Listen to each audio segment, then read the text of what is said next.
for tuning in, everybody, to Ask Deltrus Episode 3, using the Samsung M15 microphone for this, so this, I guess, will be a good test. So first question comes from a Sarah, MMO champion person. She asks, I've heard that Star Wars The Old Republic only runs on one core currently, and has severe performance issues on machines that should meet minimum requirements. Is this true, and if it is, do you feel this is an inexcusable step backwards from other MMOs engines, especially WoW, which actually sort of supports multiple cores? I have heard stuff about this. I've heard some people who have really, really strong computers are actually having a lot of issues with the game. The game is definitely not optimized quite yet like it should be. So you're definitely you're kind of thinking correctly there.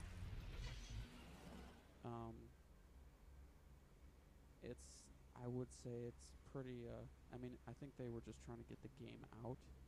It's fairly inexcusable, but I think we can expect some fixes soon enough. They've already started making the game more stable for me personally, so it does. For me at least, it seems to run on all my cores, so that does not seem to be a problem. Second question comes from a Sarah. She asks, do you think that BioWare's track record for dull and uninventive boss encounters will effectively hamper PvE rating in Star Wars The Old Republic? I think this is actually my first BioWare game that I've played, really. So I don't really know about the track record, but so far the boss encounters, I mean, my tune in Star Wars right now is only level 32 or 33, so I haven't been able to experience any raids really. But so far, I've done some flashpoints, which are essentially dungeons, as well as one world boss, level 30 world boss. A lot of them have actually been fairly decent. There's some boss fights for low-level people that are actually, they're fairly involved. Like, you actually need to pay attention, because there's a lot of stuff going on, and I think that's a nice thing to see.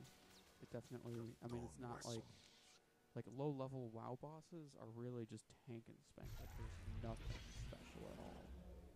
These ones, I mean, I honestly feel like I'm running a heroic. That's how crazy they are. So I think that's definitely something good for them. I'll definitely have more on this topic when I do some rating. Third question also comes from a Sarah. She simply asked, which logo is cooler, Washington Capitals or Vancouver Canucks? I looked up both. I'm not really a huge sports fan, but I guess I would say I like the Vancouver one more. Looks a little cooler, so yeah. On to the fourth question. Razamare asks, how long do you think Star Wars The Old Republic will be around if you're comparing it with Rift, Warhammer, WoW?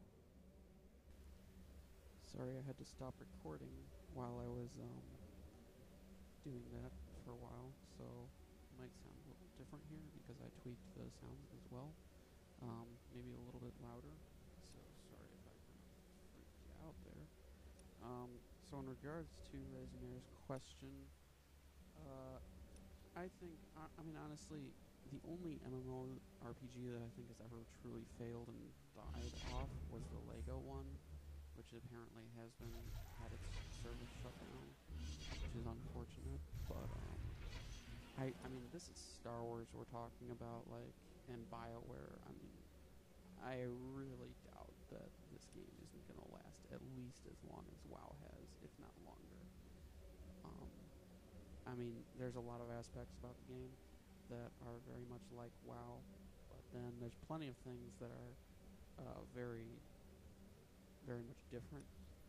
Great improvements and stuff. I mean, yeah, there's a few problems with the game, there's some bugs and stuff, but I mean, it's like that happens with every game. So, I mean, it really, I think it's going to last quite a while. Rift is going strong and doesn't even seem to have, I mean, Rift doesn't have nearly as many subscribers, but they still have a pretty dedicated player player base, and I think they're going to stick around for a while. So, Warhammer, people play that. But yeah, and I can't wait to see what the quarter 4 losses for WoW subscriptions were for 2011. We will find out probably sometime here within January. Watch MMO Champions homepage, and you might find out. And I will certainly talk about it when the time comes. Hoping for a big loss, to be frank. I think it needs to have a huge loss to really kind of like get them to get their heads out of their asses. So on to the final question, which is also from Razamare. He asked, I would like to know what the hell I have to get if I want to build my own high-performance gaming, media, video editing, and streaming computer. How do I do it? What do I have to know? What do I get? I think I'm going to make a video also dedicated to this, but essentially, you're obviously going to need the base components for your computer, motherboard, CPU, RAM, hard drive or SSD, or probably both, since you did mention the media stuff. You're going to need all the essentials, basically. Now, I think I'll make another video kind of like talking about your different options. It would be best to know like what kind of budget you have. If you can maybe PM me or something, I can make a build for you. I mean, I do that a lot on MMO Champion, the computer forums as it is. You can also make a forum post there. But as for right now, I can definitely make a video kind of like teaching. I don't know if you need to know how to build a computer or just like what I think is the best for media stuff at a certain price point.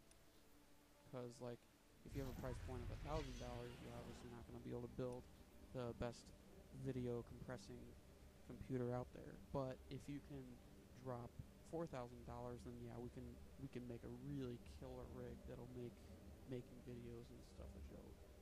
So that's kind of on the hardware point of things. How do you do it?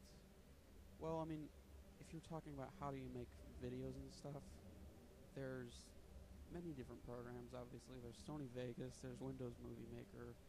I think Adobe Premiere is it.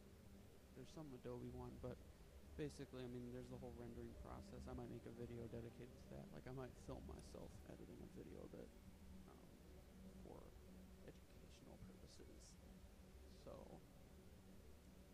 I'm guessing that's what you meant by how do you do it. What do you have to know, really, is, I think you're kind of asking, like, what do you have to know before you kind of go and build it and buy it. I mean, you got to know, like, what do you want to do with it, what type of videos you want to make, how big you want the videos to be, like, how high quality you want them to be, because obviously the higher the quality, the larger the file size. And the larger the file size, you're going to need a nice big hard drive. So, I'd even say maybe a RAID setup of some sort, which we can talk about in a different video. But yeah, I mean, I hope this answers your question for now. And I will look forward to some questions for Ask Deltrus episode 4. If you'd like to send me a question, you can send it to me here on YouTube. You can send it to me if you know me on Facebook. You can send it to me in email. My email would be phoenix7289@yahoo.com. That's what I use. So, Phoenix is obviously spelled P-H-O-E, just like I have it on YouTube. You can also send it to me on MMO Champion. My name on there is Deltrus Disc. You'll be able to tell it's me because I have well over 5,000 posts. So, and if you have any personal questions, I would answer them in the PM unless it's like something that would be good for Ask Deltrus. So, hope you all enjoyed this episode, and I will see you around.